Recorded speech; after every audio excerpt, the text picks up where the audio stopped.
بس اسے تایا اور تائی کے آنے کا انتظار تھا۔ آج وہ جلدی گھر آیا تھا، آخرکار اپنے آئیڈیے پر عمل بھی تو کرنا تھا۔ وہ کھانا کھا کر پہلے تو اپنے روم میں ریسٹ کی نیت سے بیڈ پر لیٹ گیا۔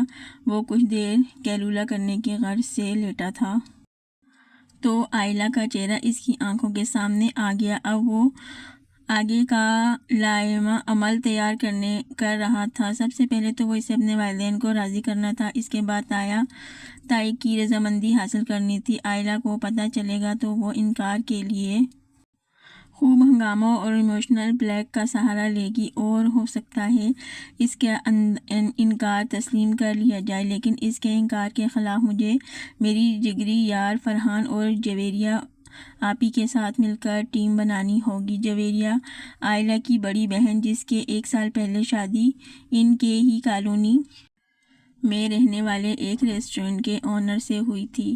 وہ تیزی سے خیالی پلاؤ بنانے میں مگن تھا۔ ایک اور سوچ جو اس کے ذہن میں آئی وہ یہ تھی کہ جلدی سے آئلہ سے زبردستی نکاح کر کے اس کو خوب تنگ کروں گا اور اپنے سارے بدلے لوں گا، پھر بیچاری میرا کچھ بھی نہیں بگاڑ سکے گی۔ یہ سوچتے ہوئے اس کی آنکھ لگ گئی اور حازم صاحب خواب خرگوش میں مزے لوٹنے لگے۔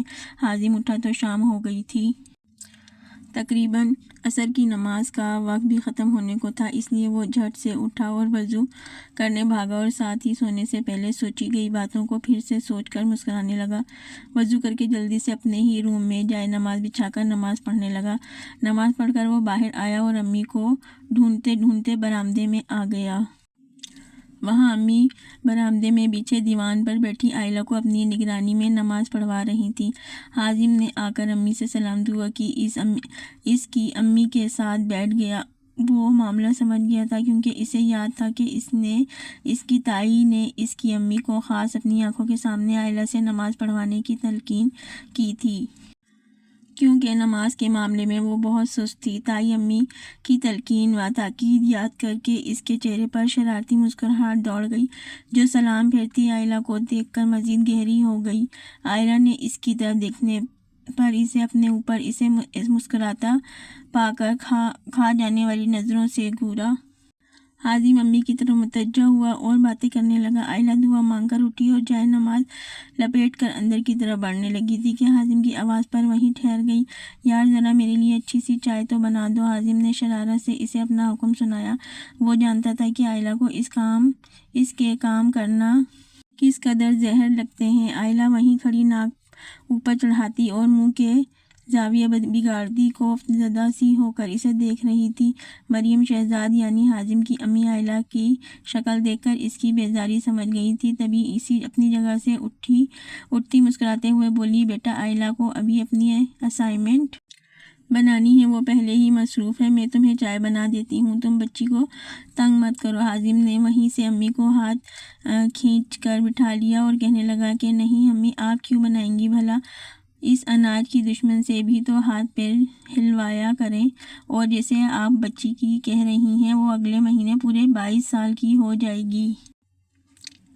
امی کو اس کی باتیں سن کر ان باتوں کو ریئیکشن میں آئلہ کی شکل دیکھ کر ہنسی آئی۔ انہوں نے حازم کو ٹوکا بھی، مگر وہ تو اور بھی بہت کچھ بول رہا تھا جیسے سننے کے لیے آئلہ رکی نہیں، بلکہ غصے میں چائے بنانے پیر پٹکتی اندر بھاگ گئی۔ اب حازم کے بابا بھی وہاں آ گئے، جو غالباً باہر سے چہل قدمی کر کے آئے تھے۔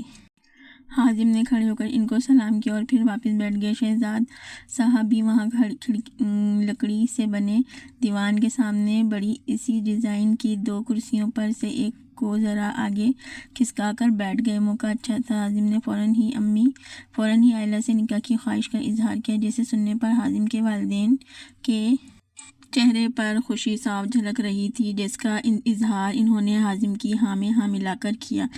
انہیں حازم کے فیصلے پر بہت خوشی ہوئی، کیونکہ وہ خود بھی اس کے متعلق یہی سوچ رہے تھے۔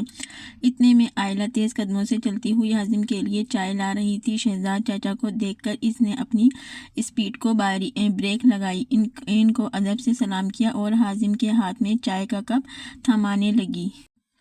حازم سمیت اس کے امی ابو بھی آئلہ کو دیکھ کر مسکرا رہے تھے، جنہیں دیکھ کر آئلہ کچھ پزل ہوئی اور پھر ان سے ایکسکیوز کرتی اپنے روم میں اسائنمنٹ بنانے چلی آئی۔ چچا چچی کا رویہ اسے غیر معمولی لگا تھا، لیکن اس نے انہیں اسے محض وہم قرار دے کر اگنور کر دیا، جبکہ مریم بیگم تو آئلہ کو اپنی بہو بنانے کی خوشی میں خوب چہک چہک کر باتیں کر رہی تھیں۔ وہیں حازم نے جب آئلہ کی بنائی چائے کا پہلا گھونٹ لیا تو بے ساختہ ویسے کا ویسے ہی جلدی سے اٹھ کر برآمدے کے آگے بنے لان میں موجود کیاری کے اندر تھوکا۔ اس چائے میں بہت سارا نمک، ہلکی ہلکی مرچوں اور چینی کا ٹیسٹ تھا۔ حازم کو بے حد افسوس ہوا کہ اس نے آخر آئلہ کو چائے کا کہا ہی کیوں۔ حازم کی امی نے بھی آئلہ کی حرکت سمجھ آنے پر حازم کی حالت دیکھ کر بھرپور قہقہ لگایا، جس پر حازم نے ان کو خوفزدگی سے دیکھا اور ساری چائے کیاری میں انڈیل کر ہاتھ میں خالی کپ لیے اندر چلا گیا۔ چینل کو لائک کریں، شیئر کریں اور سبسکرائب کریں، اور اگر آپ کو جس بھی طرح کی کہانیاں سننی ہوں، ہارر، رومانٹک، لافٹر، جیسی بھی سننی ہوں، آپ مجھے کمنٹس میں ضرور بتائیے گا۔